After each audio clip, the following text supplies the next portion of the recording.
for. And so without further ado, I will turn it over to Sushma and Alekhya.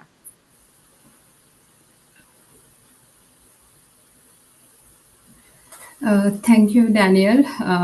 You covered most of the part. And so, yeah, here today I'm Sushma Ghanta. I'm working as a statistical programmer at Samsha's Data Science. And I'm happy to present today alignment of Cure Mito patient registry data to OMAP, a common data model. And also we have a co-presenter, my colleague Alekhya Ettamsetti. Alekhya, can you introduce yourself? Thank you, Sushma. Hi, everyone, and greetings to all. I'm Alekhya Ettamsetti. I'm a statistical programmer at Sumptuous Data Sciences Private Limited. First of all, I would like to thank Sophia for giving us this opportunity to share our insights on aligning the Cure Mito registry data to OMOP common data model. And let's get into the topic. And Sushma, please proceed. Yeah, here is the today agenda, and we are primarily looking into three sections. First, we will go through intro and the overview of Cure registry data, and then we will understand importance of WOMAP CDM standards and its role in registry data standardization to produce evidence-based treatments for unmet diseases. So, and also will understand a registry data and its challenges to conduct analysis to derive evidence-based decisions. Then we will quickly go through OMAP and its concepts. And then finally, we will see how Samsha's data science progressing in this field to support our sponsors and partners. Let's see the CureMeto overview of CureMeto registry data. So CureMeto registry data is a global patient registry. So it includes patient disease histories and also medical procedures. This data sets also contains information on patient family histories as well. So all data point compiled in a one single table with one questionnaire form. This is the brief of Cure Mito registry data. I will hand over to Alekhya. Can you proceed with the slide?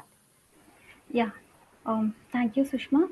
So, as Sushma mentioned, we converted the Cure Mito registry data, which we received from questionnaire forms, into OMOP Common Data Model, which is an open community data standard.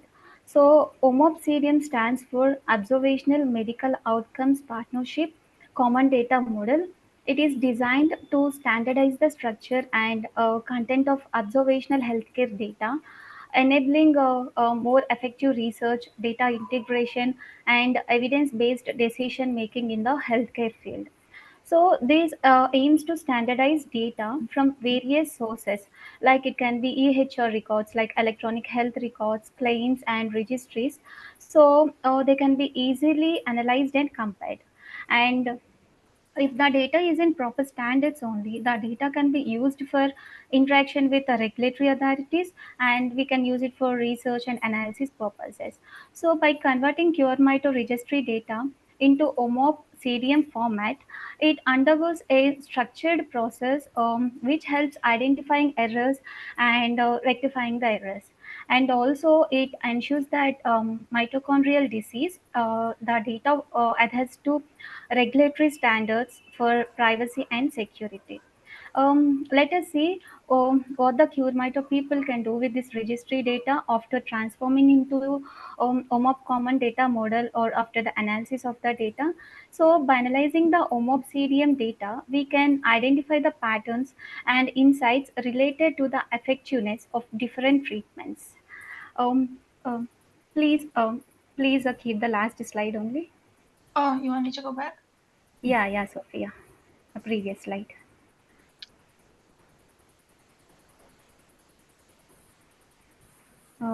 Slide number 3, please. Yes, Yes. thank you. Yeah. We can progress the mitochondrial diseases, and we can have the outcomes of various interventions, which will lead to better treatment strategies and personalized care plans for patients. So this data can help in identifying the gaps in current research, generating hypotheses, and designing the new studies.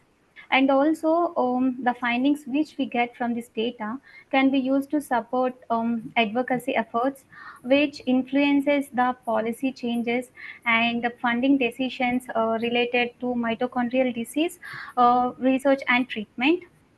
And also, by analyzing the data, we can identify some potential candidates for clinical trials, and also we can design better trial protocols based on real world evidence.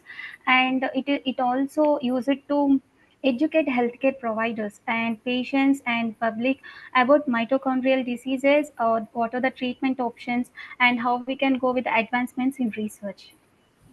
And clinicians and researchers can use this data to study the effectiveness and safety of the treatments, informing clinical practices, clinical guidelines, and decision making.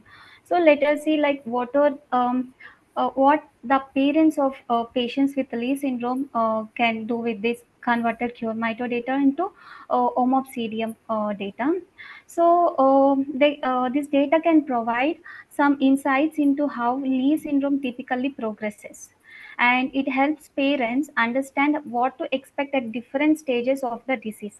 And it gives detailed data on common symptoms and complications, which can help parents to recognize their early signs, their child's early signs, and they can seek medical interventions immediately within time.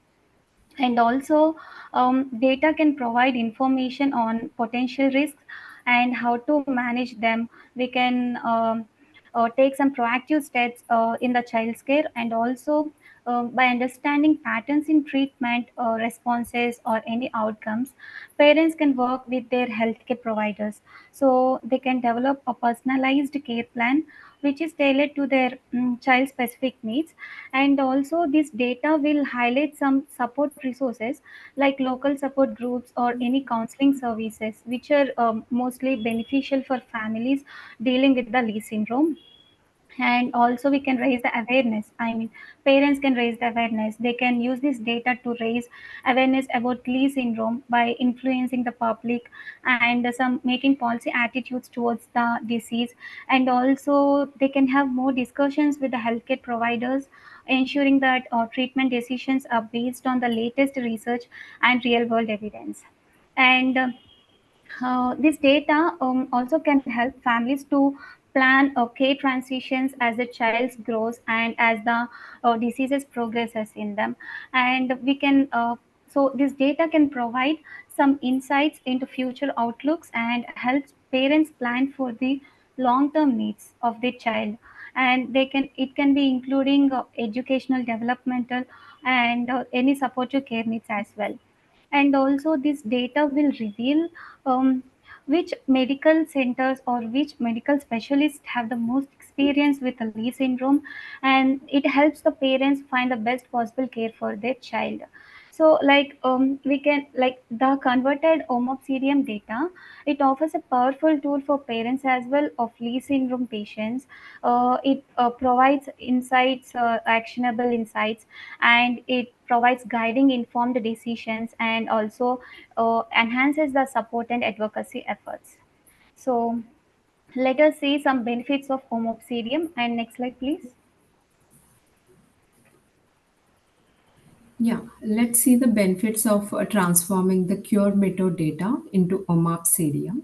So, the registry data refer to detailed information about people with specific disease or a condition by collecting voluntarily. So, we face some challenges while transforming this data.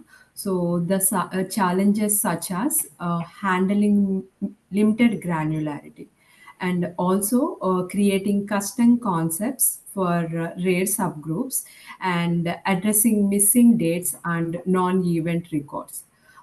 These are the challenges we faced. And coming to the OMAP Serium, so OMAP Serium standardized registry data by enhancing quality, interoperability, and research outcomes.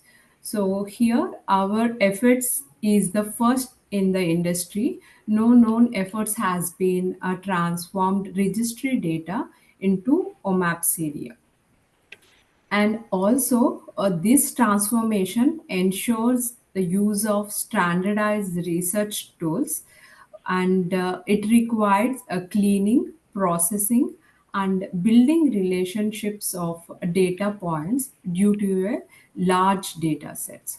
So, yeah, now the Cure Mito registry data is ready for generating clinical evidence.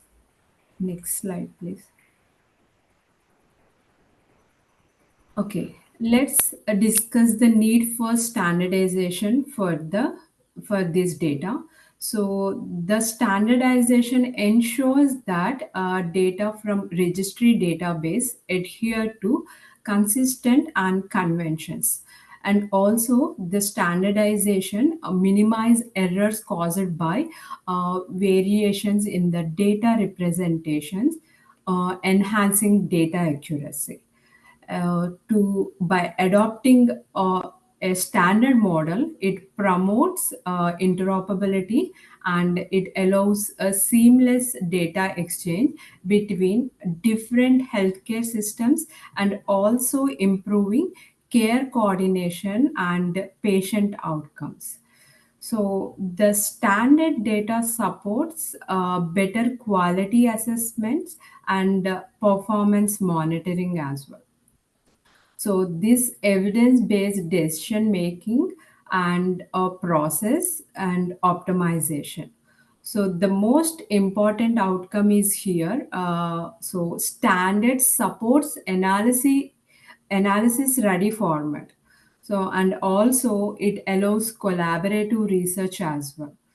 So we can see the standardization ensures reliable, efficient, and trusted healthcare outcomes through robust data. So now let's see how the Odyssey standards helps to achieve this. Next slide.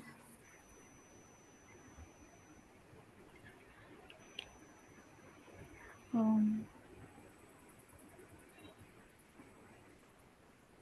yeah, please. So these are the steps we have taken while performing the interoperability with the registry data. The first is transforming the data, registry data into CDM format.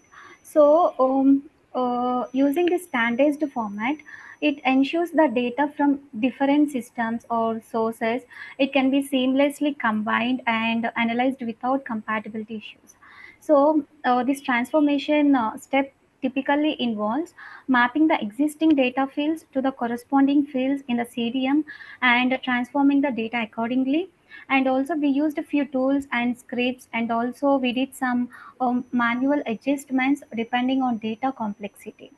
And coming to we have enabled granularity of the data.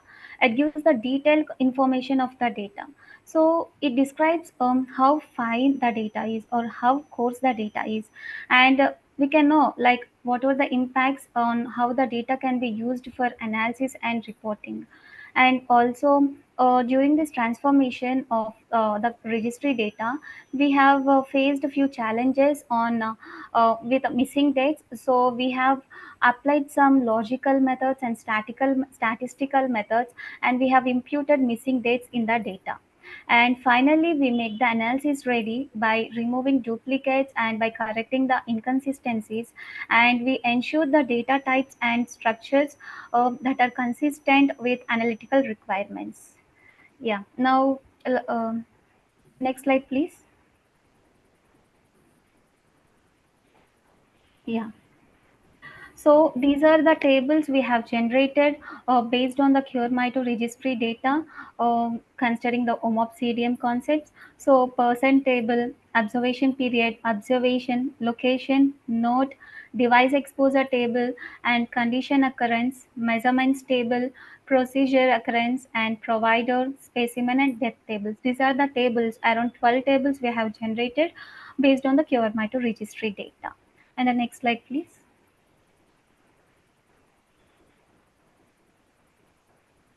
So we have transformed the registry data into OMOP CDM, and also we have transformed OMOP CDM data into CDISC SDTM standards. So while this transformation, we have used a few tools like White Rabbit and Rabbit in a Hat and Atlas, Athena tools. So we have standardized the data by applying some vocabularies using Athena, and we have applied some concept codes using Athena to standardize the data, and we have used our programming language to transform the data completely into CDM, OMOP CDM format. And let us see a few achievements we have achieved so far. And the next slide, please. Yeah, okay. Okay, let me summarize our presentation and our achievements so far in this project. So data has been transformed into OMAP CDM format and it is ready for analysis. So we have established the ease of transforming cure metadata between OMAP CDM and CDISC standards too.